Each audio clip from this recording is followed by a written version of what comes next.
Folklore of Suantraí Íosa, you're very welcome as we gather in this time of Christmas tide.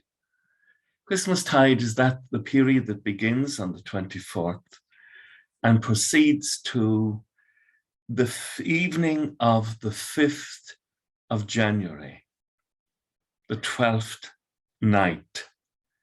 And in it we reflect on the incarnation of Christ and what a difference it makes.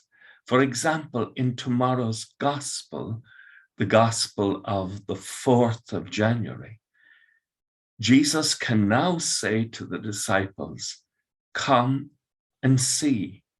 His incarnation has allowed us to experience the truth about God in the presence of the Word of God among us, the second person of the Blessed Trinity, our Lord Jesus Christ.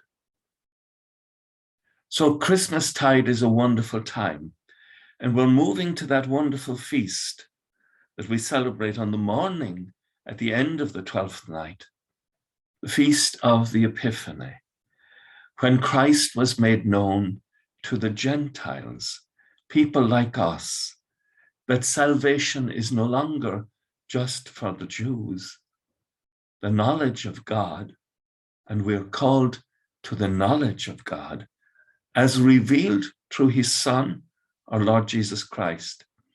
And that's an imperative for us Christians to share the good news with our neighbors about the good news that the Lord Jesus Christ has revealed to our hearts, our minds, and our souls, who he truly is, and that God is truly love. And so we're called in the first reading to live a holy life. How do you define a holy life? Is to be holy just as Jesus was holy, to live as he lived. And to lead a sinful life is to belong to the devil. Now that's frightening. There's no neutrality here. You can't decide, oh, I'll just be good, because Christ has revealed to us the nature of goodness. And it is profoundly different from anything mere human beings can come up with.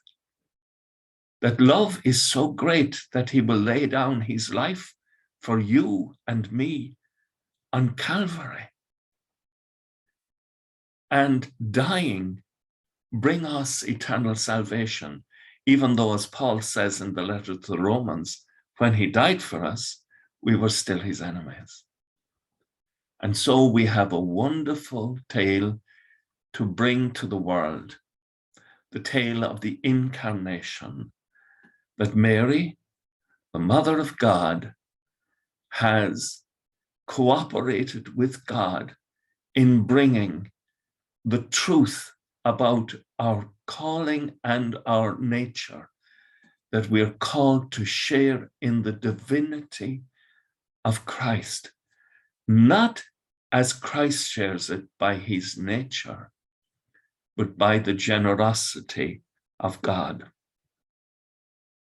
The gospel will finish tomorrow with, in the Jerusalem Bible text, Jesus looking hard at Peter, or looking into him, and identifying the role that he will play. And he uses the phrase, "You are to be called Cephas," meaning rock. We can build on the ministry of Peter in the world today.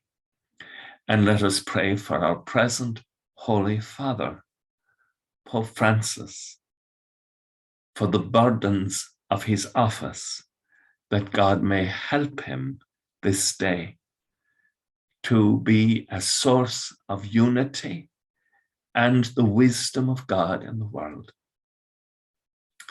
I hope you have a good night's rest. And in the morning, let us awake with the praise of God on our hearts and on our lips. And may Almighty God bless you, Father, Son, and Holy Spirit. Amen. Let us go in peace to love and serve the Lord. Thanks be to God.